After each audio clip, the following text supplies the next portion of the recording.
est une culture de diversification, une légumineuse donc qui fixe l'azote atmosphérique via ses nodosités. Donc pas besoin d'apporter de l'azote sur le lupin. C'est une culture qui va venir rompre un petit peu le cycle des maladies ravageurs des céréales et surtout rapporter de l'azote au système. Donc il existe deux types de lupins, un lupin d'hiver qu'on a ici et un lupin de printemps. Donc le lupin d'hiver, c'est une culture qu'on va semer en octobre.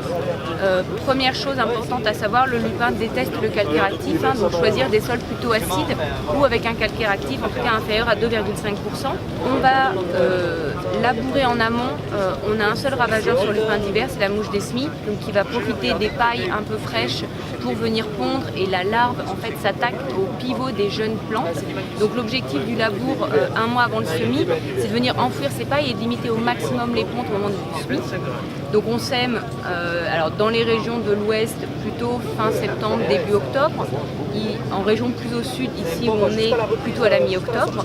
L'idée étant que le lupin soit assez développé au moment de l'arrivée de l'hiver pour résister. Donc, il va arriver au moment de l'hiver au stade rosette, il va passer tout l'hiver au stade rosette, donc en toute petite plante, avant de repartir au printemps. C'est une culture qu'on va semer février-mars, en sol bien ressuyé surtout. Là par contre on a un petit peu plus de ravageurs, on va faire attention aux ravageurs de début de cycle, donc le thrips ou le cytone qui peuvent poser des soucis. D'ailleurs en lupin d'hiver quand même, surveiller un petit peu le thrips en début de cycle. Si l'automne est très chaud, c'est des insectes qu'on peut avoir. C'est une culture de printemps, donc un peu moins sensible aux maladies. On va quand même surveiller l'anthracnose et la rouille, voir le botrytis si vraiment le printemps est humide. Et c'est une culture qu'on va récolter par contre un petit peu plus tard, plutôt vers le mois d'août, là où le lupin d'hiver se récolte vers le mois de juillet. Le point délicat du lupin, c'est donc le désherbage, comme beaucoup de cultures diversification, peu de produits homologués, et voilà une culture qui reste très longtemps dans la parcelle, donc qui a tendance à se ressalir. Donc c'est vraiment, il faut vraiment mettre le point d'attention sur le désherbage, donc on a en plus en décote uniquement des solutions en prélevé aujourd'hui.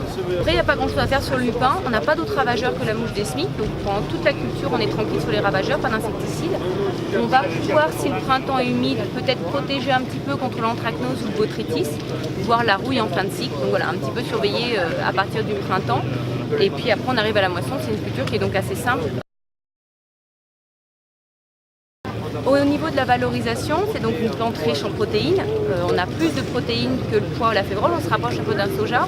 C'est une plante qui a aussi un peu d'huile, contrairement au pois et à la févrole. Donc elle peut être soit incorporée directement dans la ration, en ruminant au monogastrique, en fractionnant les graines un petit peu, mais sinon on la met direct. Soit on a une filière alimentation humaine. Voilà, il faut pouvoir se renseigner un petit peu, voir si son lupin peut être pris en alimentation humaine avec des débouchés, soit en produits sans gluten, souvent on met un peu de farine de lupin pour jaunir les pains, ou des mélanges céréaliers, des graines entières, etc.